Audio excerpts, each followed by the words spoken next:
स्वागत है साथियों, आप सभी का एसएस क्लासेस के एक न्यू वीडियो में। साथियों, बहुत ही बड़ा वैकेंसी यहाँ पे बीपीएससी के द्वारा निकाला गया है।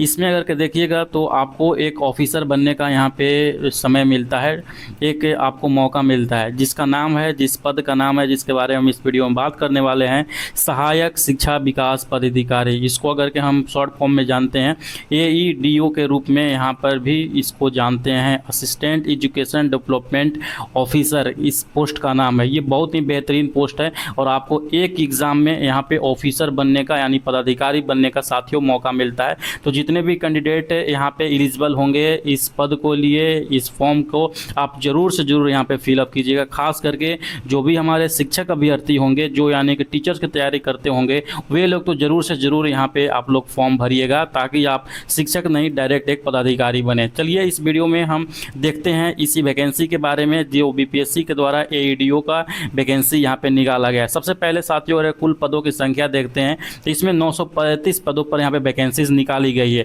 जिसमें कि देखिएगा UR के लिए पद 374 पद है और AWS के लिए 93 पद, SC के लिए 150 पद और ST के लिए 10, EBC के लिए 168 और BC के लिए 182 और पिछड़े वर्ग की महिलाओं के लिए 8 पोस्ट है। टोटल अगर के मेल पद में देखते हैं तो 935 पद यहाँ पे दिया गए हैं और वही अगर के महिलाओं के लिए आरक्षित पद देखते हैं तो 319 पदों पर यहाँ पे महिलाओं को आरक्षण दिया गया है। ठीक है, आई होप कि इतना बातें समझ गए होंगे। अगर कि हम इसका सैलरी की बात करते हैं तो ये पे स्केल यहाँ पे लेवल 5 का जॉब आता है, जिसका बेसिक सैलरी आपका 29,200 रुपये आप लोग का बेसिक सैलरी रहने वाला है। बाकी इस पे TADA वगैरह मिला के लगभग 50,000 के अप्रॉक्स में सैलरी चला जाएगा जब तक आप इसको ज्वाइन कीजिएगा। बाकी इसमें बहुत ज़्यादा पैसा है। पैसा किस लिए है मैं आपको वीडियो के बाद में, या आप लोग समझने वाले समझ गए होंगे किस बेसिस पे मैं ये बोल रहा हूँ।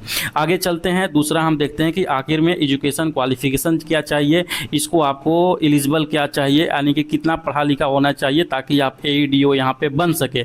उसके लिए आपको सामान्य विद्यालय से, यानी कि जो विश्वविद्यालय होते हैं वहाँ से ग्रेजुएट होने का ज़रूरत है। यानी कि अगर कि आपके पास BA का डिग्री हो या BSc का डिग्री हो या कोई भी इसके समकक्ष यहाँ पे डिग्री हो, आप उसको यहाँ पे एलिजिबल है, यहाँ पे फॉर्म भर सकते हैं। अगर कि उम्र सीमा की बात करें तो उम्र सीमा का जो आपका कट ऑफ डेट होना चाहिए 1/8/2025 तक आपका उम्र जो होना चाहिए 21 वर्ष होना चाहिए। वही अगर के अधिकतम आयु की हम बात करें, ये न्यूनतम आयु 21 साल है साथियों। अधिकतम आयु की बात करें तो UR के लिए 37 साल और बाकी जो कैंडिडेट रिजर्व कैटेगरी के हैं उसको 40 साल चाहिए और जो SC ST पुरुष और महिला कैंडिडेट हैं उनके लिए यहाँ पे 42 वर्ष चाहिए। आई होप कि इतना बातें समझ गए होंगे। बाकी कुछ यहाँ पे एज रिलैक्सेशन भी है, उसका जो ऑफिशियल नोटिफिकेशन है अपने टेलीग्राम चैनल पर हम भेज देंगे, जाकर वहां से आप लोग डाल के यहाँ पे पढ़ सकते हैं। सबसे इंपॉर्टेंट बात रहती है चयन का प्रक्रिया, आखिर में सिलेक्शन प्रोसेस क्या है, सिलेबस क्या है, कितना आपको पढ़ना चाहिए कि आपका यहाँ पे सिलेक्शन हो जाए। इसी के बारे में हम यहाँ पे अब हम एक एक करके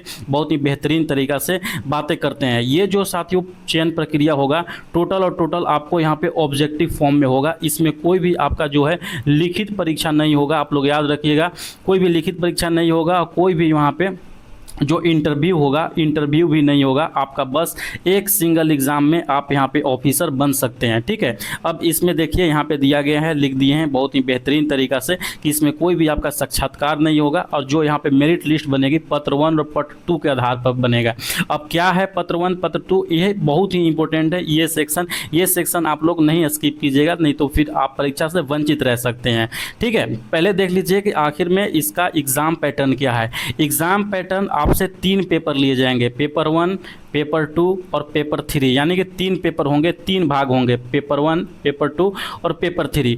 पेपर 1 में साथियों 100 नंबर के सवाल यहाँ पे पूछा जाएगा। 100 नंबर के सवाल के लिए जो आपका समय रहेगा स्क्रीन पर देख पा रहे होंगे, यहाँ पे 2 घंटे का समय पत्र 1 के लिए आपको मिलेंगे। कितने 100 सवाल रहेंगे, 100 नंबर के लिए रहेंगे और 2 घंटे का सवाल रहेंगे।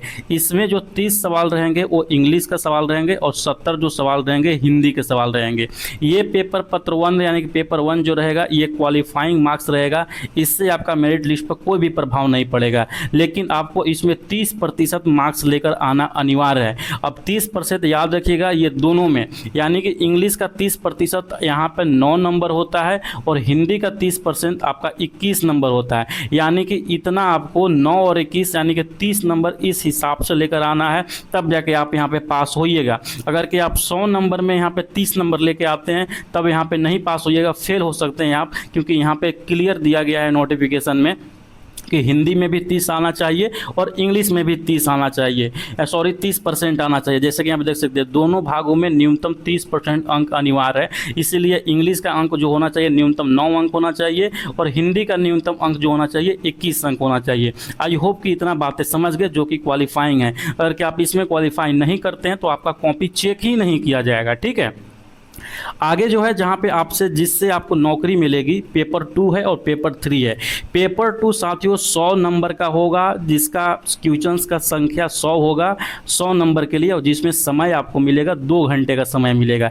ये प्योर जीके जीएस का पेपर रहेगा, 100 सवाल 100 नंबर के लिए, जिसमें 100 सवाल पूछे जाएंगे जीके जीएस का। जीके जीएस में सारे सब्जेक्ट आते हैं, चाहे हिस्ट्री का हो, ज्योग्राफी का हो, पॉलिटी का हो, इकोनॉमिक्स का हो, करंट अफेयर का हो, सब कुछ इसमें आते हैं। पेपर 1 पेपर 2 आप लोग समझ लिए। पेपर 3 यहाँ पे देखिए, पेपर 3 में जो 100 सवाल रहेंगे वो 100 सवाल 100 नंबर के लिए 2 घंटे का पेपर होगा। इसमें आपसे मैथ प्लस में रीजनिंग से सवाल पूछे जाएंगे 100 सवाल। अब ये कौन कौन से टॉपिक से रहेंगे थोड़ा सा वीडियो में हम आगे बात करते हैं। अब देखिए यही दोनों पेपर से आप लोग का यहाँ पे मेरिट बनेगा, यानी कि जो 100 नंबर ये हुए पेपर 2 का और 100 नंबर जो हुआ पेपर 3 का, यानी कि जो आपका मेरिट बनेगा 200 नंबर पे बनेगा। याद रखिएगा इसमें निगेटिव मार्किंग भी है, जिसका 1/3 आपसे निगेटिव मार्किंग यहाँ पे नंबर काटा जाएगा। आई होप कि इतना बातें आप लोग समझ गए। अब देखिए सिलेबस क्या है। सिलेबस एक एक करके बहुत ही बेहतरीन तरीका से आप लोग समझते चाहिए। जो सामान्य अध्ययन का यानी पेपर 2 का जो सिलेबस है, इसमें सामान्य विज्ञान, राष्ट्रीय तथा अंतर्राष्ट्रीय महत्व की जो करंट अफेयर की घटनाएं होती है उससे सवाल पूछेगा। भारत का इतिहास, बिहार का इतिहास की प्रमुख विशेषताएं, सामान्य भूगोल, भारत के राज्य की व्यवस्था यानी कि पॉलिटी से सवाल पूछेगा, आर्थिक व्यवस्था, इकोनॉमिक से सवाल पूछेगा, भारत का राष्ट्रीय आंदोलन और बिहार का योगदान। ये आपका जो पेपर 2 है, पेपर 2 का ये सिलेबस दिया गया है। वही अगर के आप यहाँ पे एप्टीट्यूड टेस्ट के बारे में देखिएगा तो संख्या, प्रतिशत, अनुपात, औसत, समान, ब्याज, लाभ हानि, रीजनिंग का यहाँ पे देखिएगा तो कुछ यहाँ पे टॉपिक दिए हैं। मतलब कि मैथ प्लस रीजनिंग से आप लोगों से सवाल पूछेगा, और जो मैथ होगा मैथ आपका अरिथमेटिक मैथ होगा, इसमें एडवांस मैथ नहीं पूछा जाएगा, याद रखिएगा। क्योंकि जो ऑफिशियल नोटिफिकेशन है उसमें भी जो एडवांस मैथ के टॉपिक का डिस्कशन नहीं किया गया है, ठीक है।